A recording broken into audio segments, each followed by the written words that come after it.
فرمایا سب کچھ کرنا مگر یہ 3 گناہ کبھی نہ کرنا، یہ 3 گناہ تمہیں جیتے جی مار دیں گے۔ تم سانسیں تو لیتے رہو گے مگر سکون نہیں پاؤ گے، چہرے پر ہنسی تو ہوگی مگر تمہارا دل قبر سے بھی زیادہ تاریک ہوگا۔ پوچھا گیا یا رسول اللہ سونیا جلدی بتائیے نا وہ کون سے 3 گناہ ہیں؟ فرمایا پہلا گناہ ماں باپ کی نافرمانی۔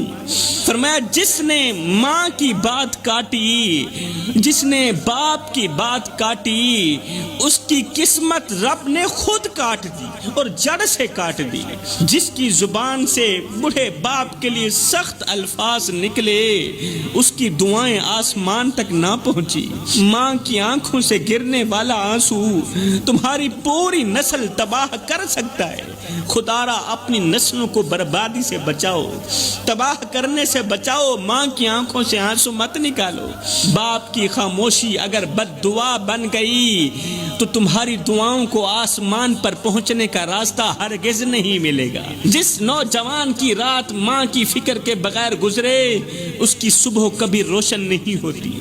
اللہ اکبر۔ میرے رسول کریم نے فرمایا دوسرا گناہ مر جانا، مٹ جانا، اللہ کے ساتھ کسی کو شریک مت ٹھہرانا۔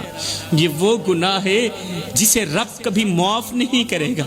جس نے تعویذ پر تو بھروسہ کیا، جس نے پرچی پر تو بھروسہ کیا مگر دعا پر بھروسہ نہیں کیا، جس نے پیر پر تو بھروسہ کیا مگر قرآن پر بھروسہ نہیں کیا، وہ رب کا نہیں، وہ گمراہی کا بندہ ہے، وہ تباہی کا بندہ ہے، وہ رب کا بندہ نہیں ہے۔ رب سب کچھ برداشت کرتا ہے مگر اپنے ساتھ کسی اور کو برداشت نہیں کرتا۔ تو میرے رسول کریم صلی اللہ علیہ وسلم نے فرمایا دوسرا گناہ اللہ کے ساتھ کسی کو شریک ٹھہرانا۔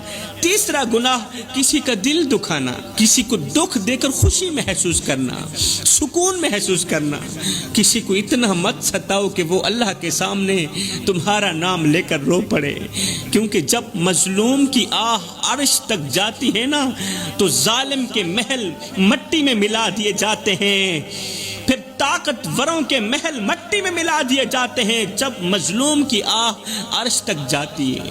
وہ آنکھ جو رات کے اندھیرے میں بہتی ہے، وہ دل جو بے آواز تڑپتا ہے، وہ لب جو کچھ نہیں کہتے مگر خاموشی سے بد دعا ہی دیتے رہتے ہیں، قسم ہے اللہ پاک کی ان کی فریاد عرش کا دروازہ جا کھٹکھٹاتی ہے اور اپنی بات منوا کر ہی دم لیتی ہے۔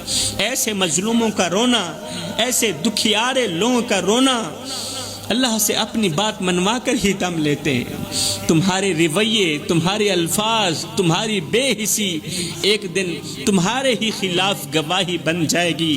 اس سے پہلے کہ کسی کی سسکی تمہارے لیے لعنت بن جائے فرمایا رک جاؤ، سنبھل جاؤ، اس سے پہلے رک جاؤ، سنبھل جاؤ، کیونکہ جو رب تمہارے دلوں کے حال جانتا ہے وہ مظلوم کے دل سے نکلی ہوئی آہ کو بھی جانتا ہے۔